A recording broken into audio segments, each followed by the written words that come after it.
Three, two, one.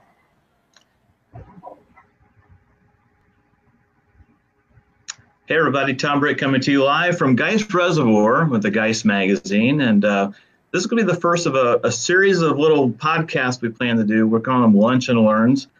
So just sitting at your desk and checking social media all day, you can actually maybe tune in and watch a live broadcast through our Geist magazine page, and maybe learn something for once and go home and talk to your spouse about what you learned today from Geist magazine.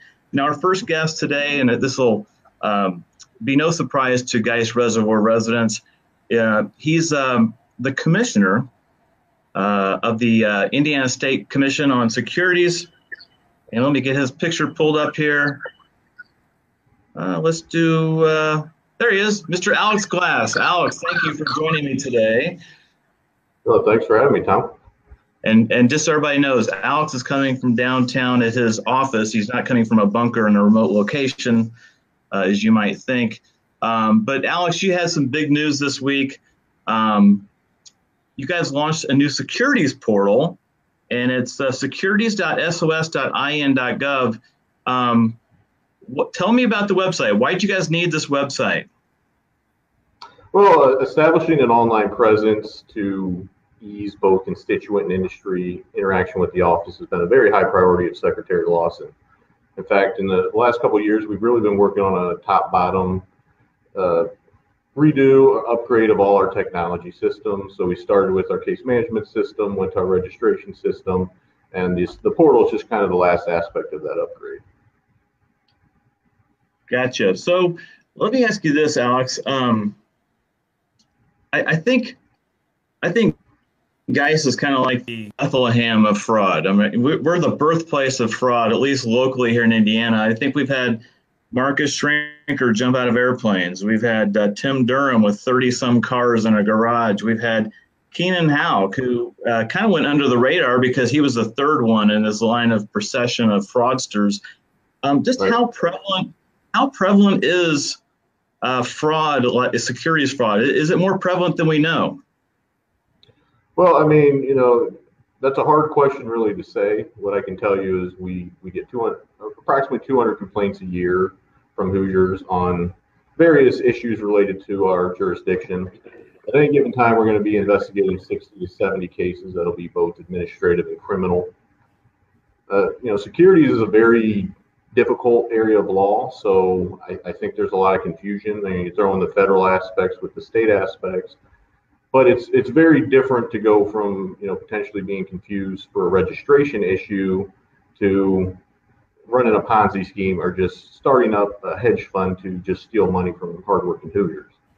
So it's definitely something that we're looking at. It's nationwide. You'll obviously every once in a while see a big case come out, but in Indiana, the big names you just mentioned, Schrenker, Houck, Durham, there's some other big cases that, the scam documentary, which I think we'll talk about in a little bit.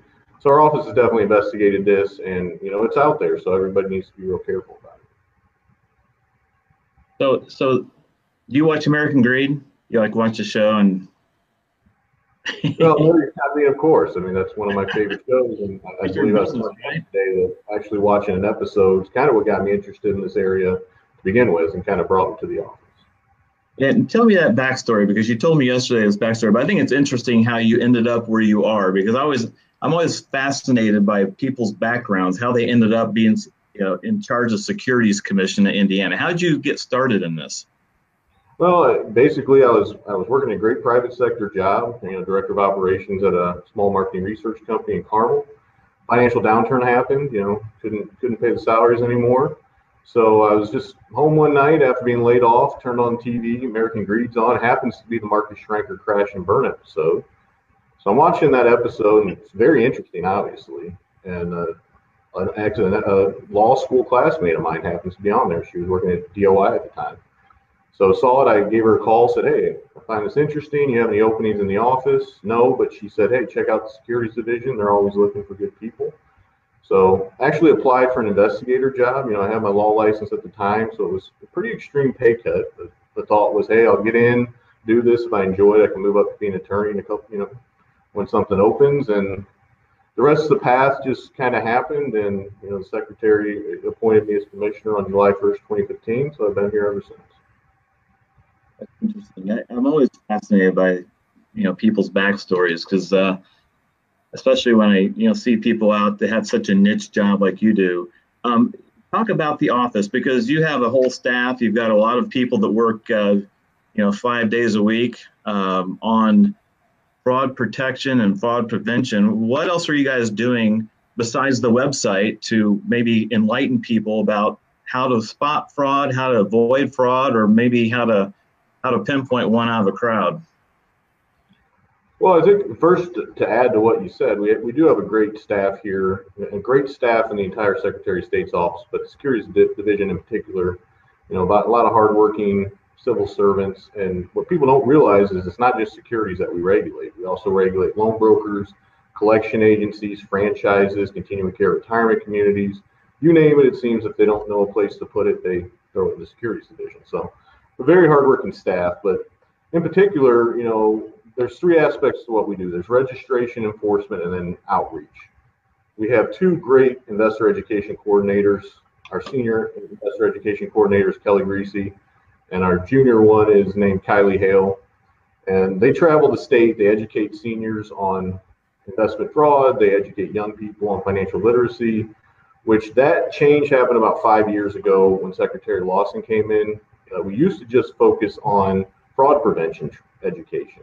She came in and really said, we need to hit this at both ends and, teach the young people and then educate the seniors and adults on. So we hit both aspects of financial literacy and fraud prevention. They travel the state, everything's free.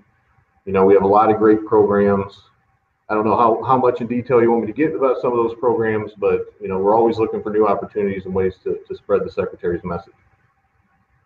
So if people are out there watching this and they maybe they've got a school group, or maybe they've got an investment club, or perhaps they just are looking for guest speakers to come in and talk about some of the initiatives from the state, they can contact your office, I assume, and maybe contact you guys and have you come out and talk to them.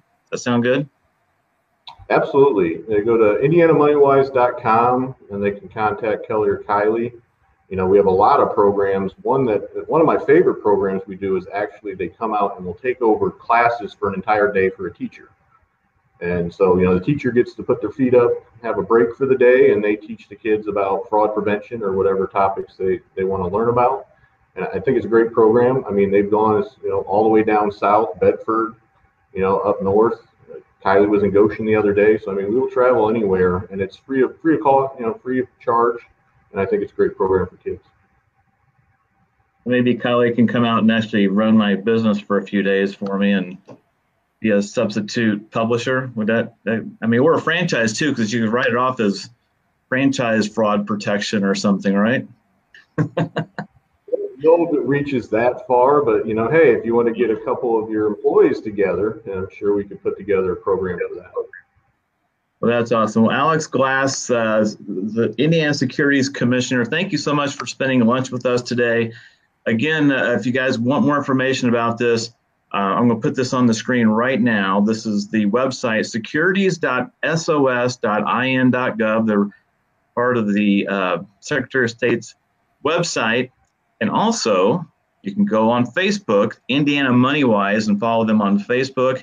I've seen several things you guys are doing on Facebook as far as some videos you put out, some games and things you guys do, kind of engage with people, but at least bring up the topic of fraud prevention. I think nobody wants to think they've been frauded or defrauded, and maybe before they invest another nickel, they might go to this new portal you guys rolled out this week and at least look them up and make sure they're a legit securities investor.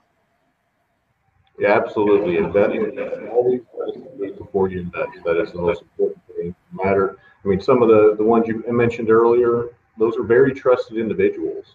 So, but you still got to do your research and do your homework before you part with that hard-earned money. All right. Well, David's on my screen over here making comments. Alex, thank you so much for spending lunch with us. And everybody, again, securities.sos.in.gov. Have a great rest of your lunch, everyone, and thanks for tuning in. The comments can be passed along to the Securities Division, so if you guys have questions, we'll pass those along to them. And until then, David, I almost said it again, Alex, thank you so much. Maybe I'll wear a name tag next time. I'm looking at your name right here. All right, have a good day. Thank you.